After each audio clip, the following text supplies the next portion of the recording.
average school child hasn't really changed much over the years. But school has. The computer has arrived. Under a government scheme, schools all over Britain are introducing microcomputers, and they're choosing one in particular, made by Acorn. As a result, the language it uses, called BBC Basic, has become the acknowledged computer language for schools. And now parents can catch up.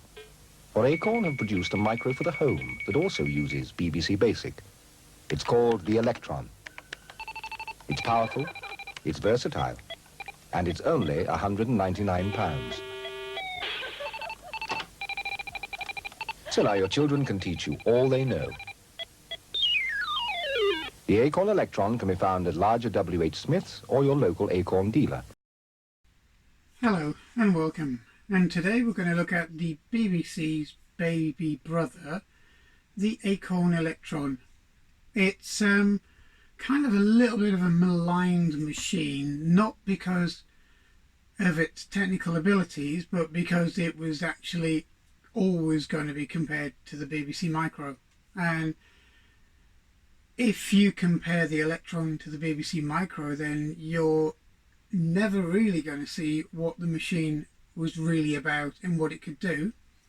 So we're going to look at it from a slightly different perspective. We're going to look at it as a standalone machine.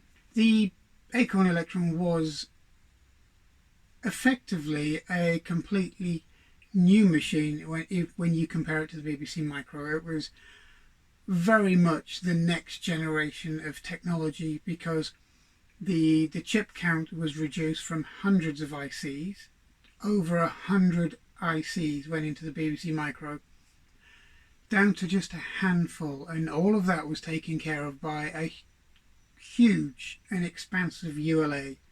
One of the biggest ULAs that was ever produced at the time, and it used 98% of the gates on the ULA itself, and which had never been done before, and the manufacturers thought it could never be done.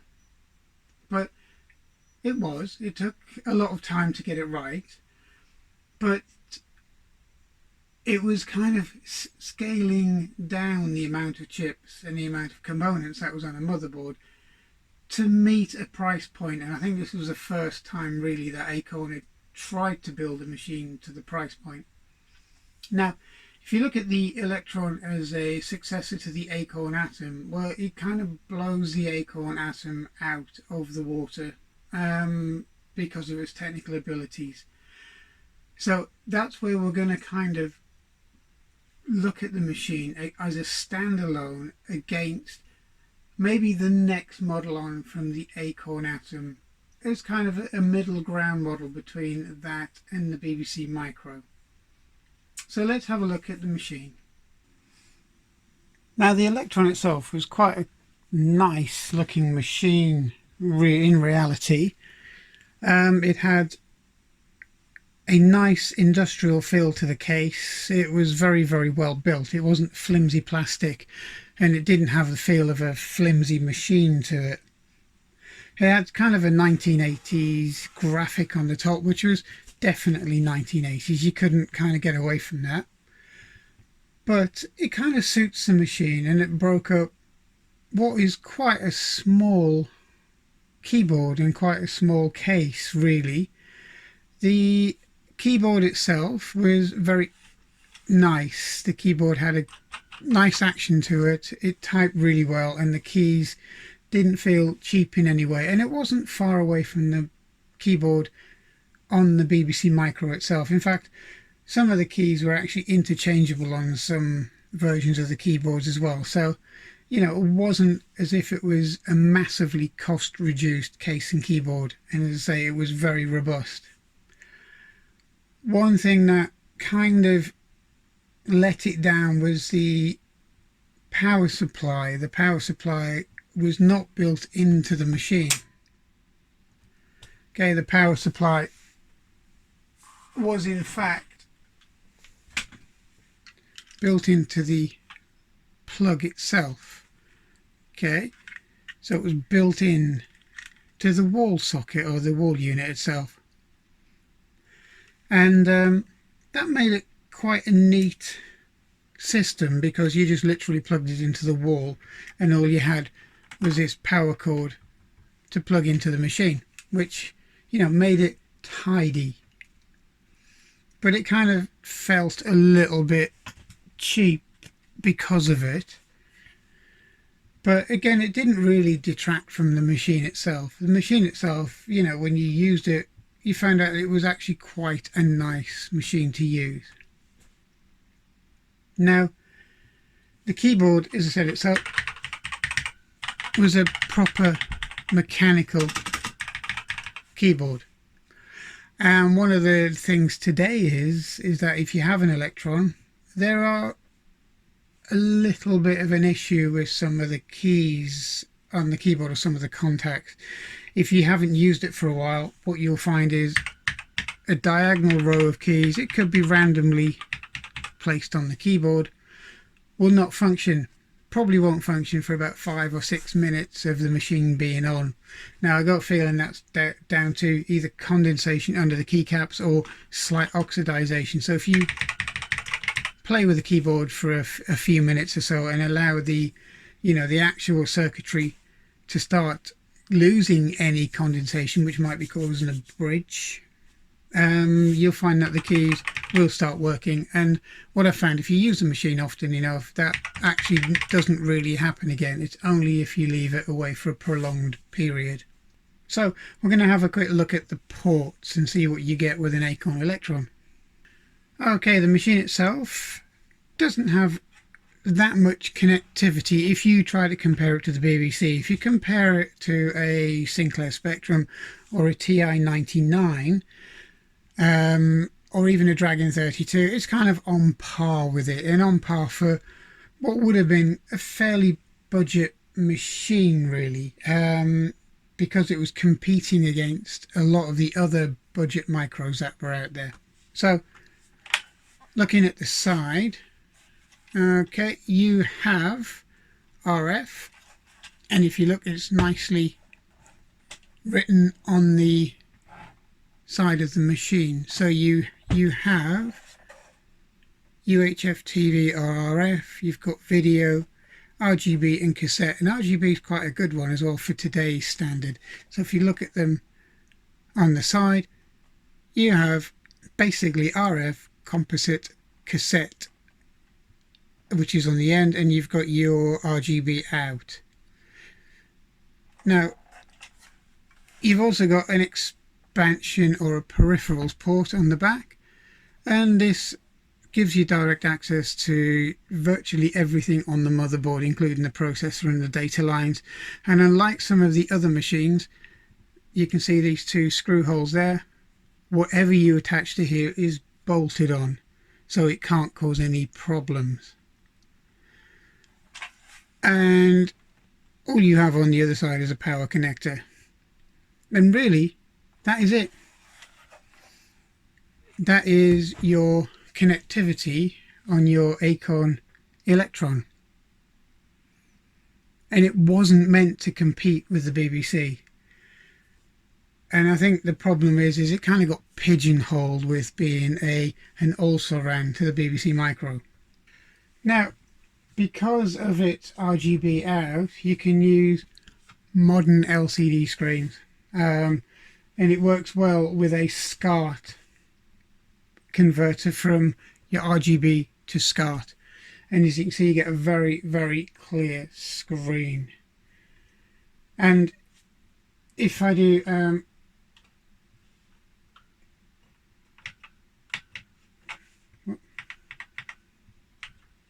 now, here's that what I was telling you about with the keys. Okay, this one hasn't been used for a while, so the keys start to get a little sticky. Now, having had the machine on for a couple of minutes, and just to let any condensation or any minor oxidization come out of the tracks and the traces which lead from the keyboard, you can see that everything now works the way it should. And it uses a version of BBC Basic, which is, you know, it's virtually the whole of the BBC Basic command set, but you do have a few parts that the Electron can't use, okay, and one of them is mode 7, and also there's no disk filing system within the standard machine itself, because that was meant to be an add-on or a bolt-on, which you could get from Acorn computers themselves, but there was also a lot of others out there, such as Slogger and one or two other proprietary add-ons for this machine. But the Basic itself was BBC Basic, for want of a better term, and it was able to use the same command set. So to load a cassette, because predominantly you were using cassettes on this machine, it's exactly the same. Chain, it will say it's searching, and then all you need to do then is press play on your cassette recorder, and after a little bit of time it should then start loading your program in. But the machine got quite an unfair press at the beginning. I think some people were expecting an improvement over a BBC Micro, and you see with cassette tapes as well, this was one of the problems if you didn't get the volume quite right, because they didn't do a system like Commodore with their data set where it was 100% working 100% of the time, because it was a digital unit. And when you did eventually get the volume right, you should get a screen such as this, where it starts counting up the blocks that are going into the Electron. So it's now streaming data into the Acorn Electron. It's quite slow, but all cassette systems were very slow at the time. And there we go, it's on its way.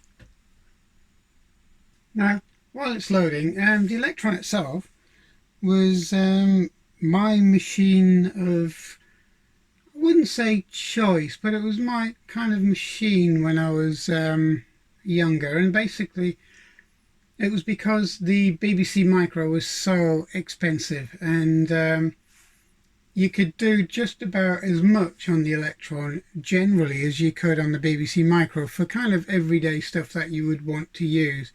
And also with the Electron as well, it had a better range of software titles, especially games, than the BBC itself, but it was hobbled a little bit because of its design. And the biggest downfall of the Electron was that it was slower than the BBC Micro, because it had to do a lot more work, or the processor had to do a lot more work. And there you go, after 4 attempts, Snapper's finally running.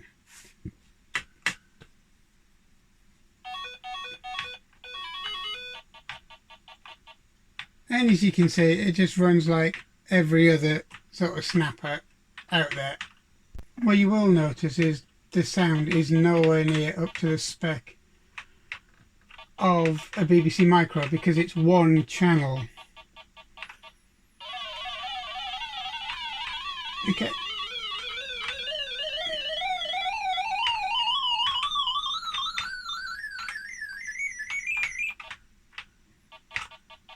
I mean, it doesn't matter so much on a game like this, but on a lot of the other games,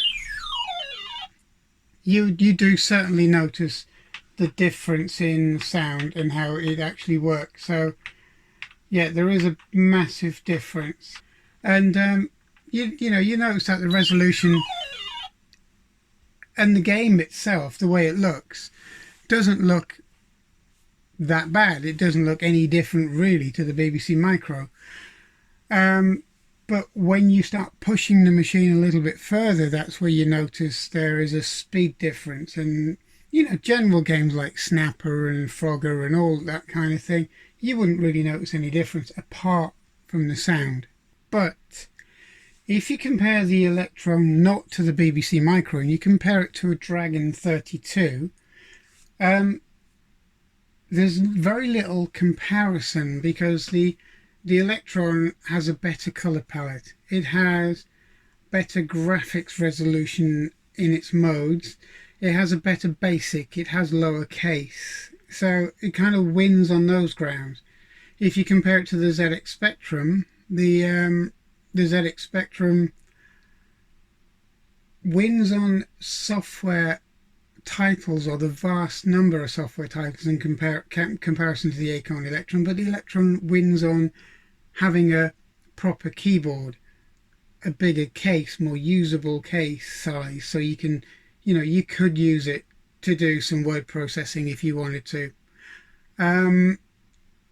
The sound on the Acorn, even though it was single channel, was was much better than the beeper speaker on the ZX Spectrum.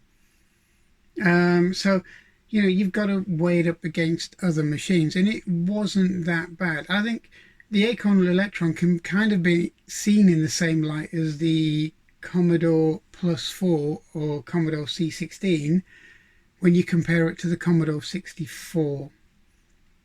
As both machines had bigger brothers, they were always going to be unfairly compared with one another. But the biggest problem was the speed. The speed of the Electron really was noticeable.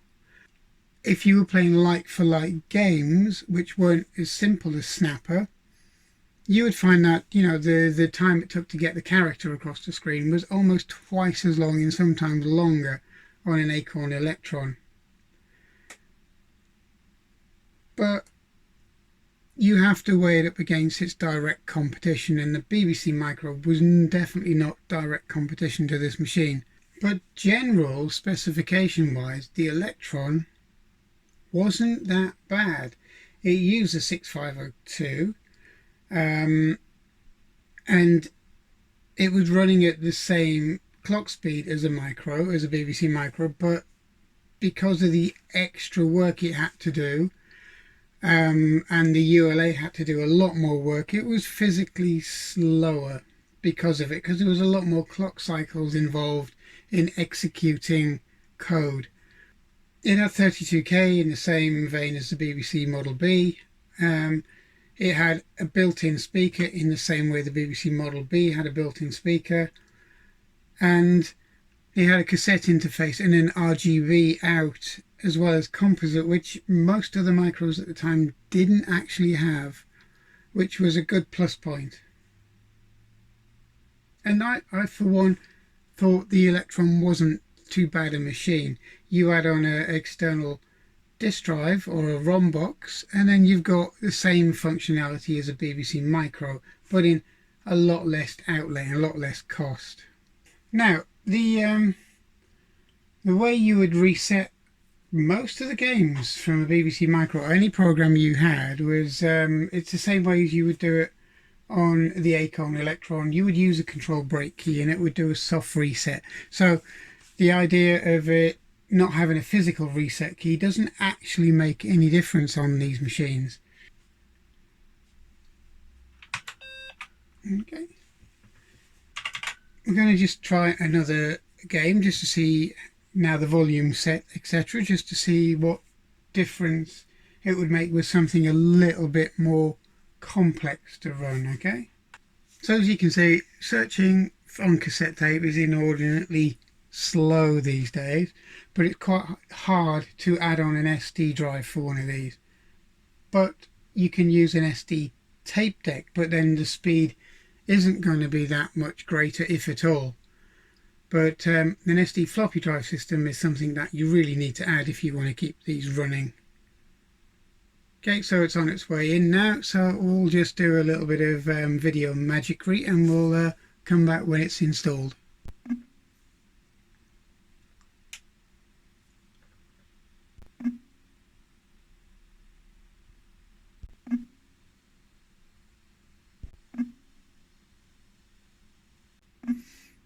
Okay, so here's Killer Gorilla.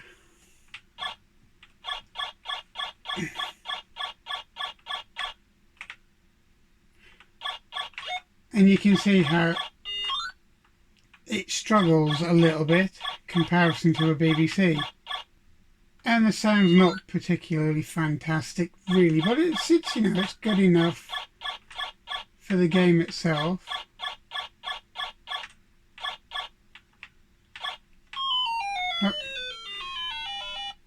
It does a good enough job of putting some sound into the game.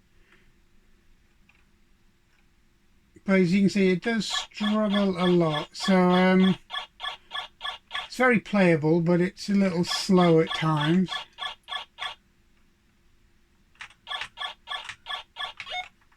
Oh. Okay, so that's really how the Electron went. It was not bad, but it wasn't outstanding. It did everything that you would want the machine to do, but not in an outstanding way. And that simply was because if you compare it to a BBC Micro, then you would be coming up with a similar conclusions that a lot of the contemporary press said about the machine, which is a shame, because it was no real different to a Dragon 32 or a ZX Spectrum in terms of capabilities.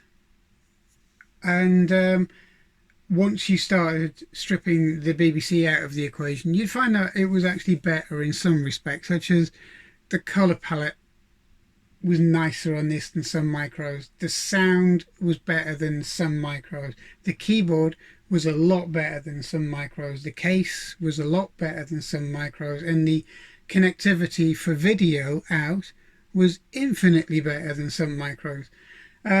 So it was just slightly unfair. But as a machine as a whole, I actually liked mine. I used it for more than games anyway.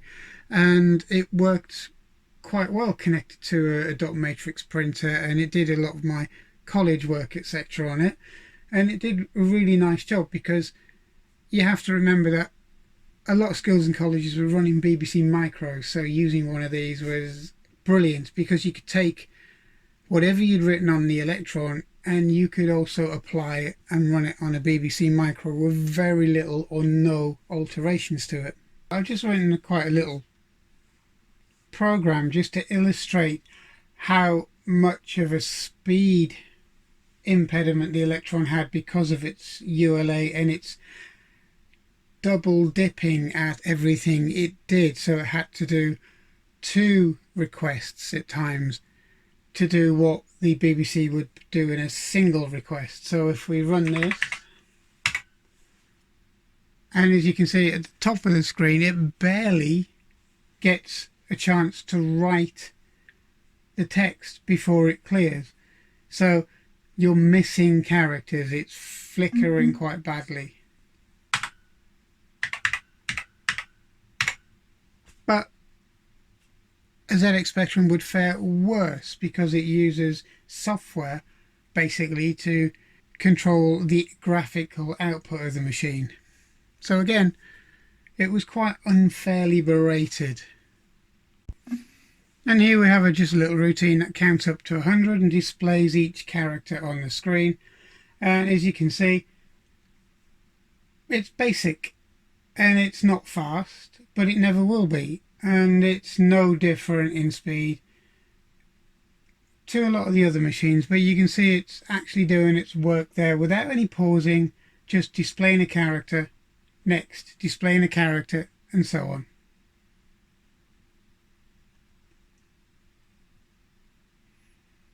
So the Electron had a little bit of a rough ride, but if you've got one today, keep hold of it, use it, expand it, try and get an SD drive for it, try and get as many peripherals as you can for it, and it would make a nice classic machine. There's plenty of software out for the machine, and it's a machine that is only going to appreciate because of what it is. And a lot of Electrons got ditched and dumped because, you know, they were seen as an also-ran, which is a shame. But I like the Electron, and at the end of the day, it is a decent machine. I'd rather spend time on the Electron than I would on a ZX Spectrum. I would rather type something on an Acorn Electron than on a ZX Spectrum. So, seen in the context of its own abilities, it's not a bad machine at all.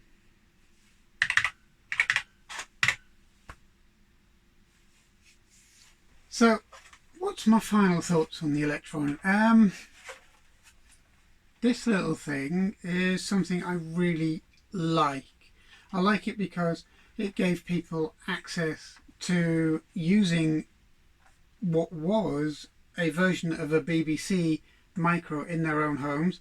It gave parents a chance to buy something for their children that wasn't ridiculously expensive, and it allowed the children to carry on with their studies in computer studies or computer science at the time when the BBC Micro was in just about every school across the country. And it gave parents the opportunity and children the opportunity to use something very similar at home. And because of that, I think this is a worthwhile machine, and it does have a place in history, and it should be looked at as a micro that deserves its place in history because of the abilities that this machine gave to students and pupils, and it allowed them to do it in their own home without it costing their parents an arm and a leg. Because remember, most of the people who bought these were bought for their children, and that was its saving grace, really, because 99% of the children, or rather 99% of the parents in the UK couldn't afford what was equivalent to about £1,600 in today's money for a BBC Micro.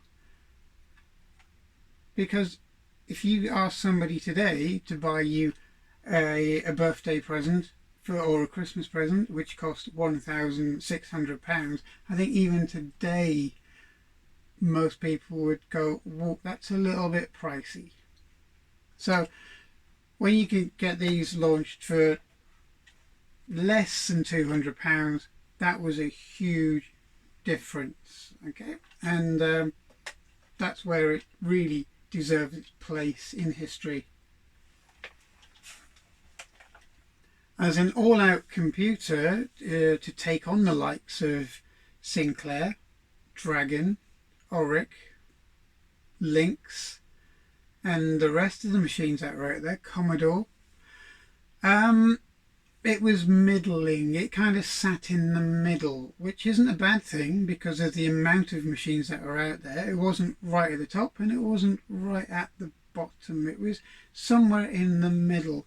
But the fact that it had BBC Basic was really its killer app, as you would say today. It was its killer application, and it should have done better than it actually did. But again, it was down to Acorn as well missing the boat on releasing this machine in a timely manner. But that's a little bit of a history lesson for later.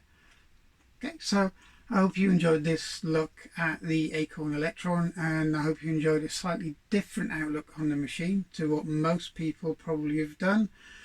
And I hope you enjoyed it, and I hope if you liked what you've seen, please subscribe, and we'll do more on this machine very shortly. Okay, thank you for watching. Thank you.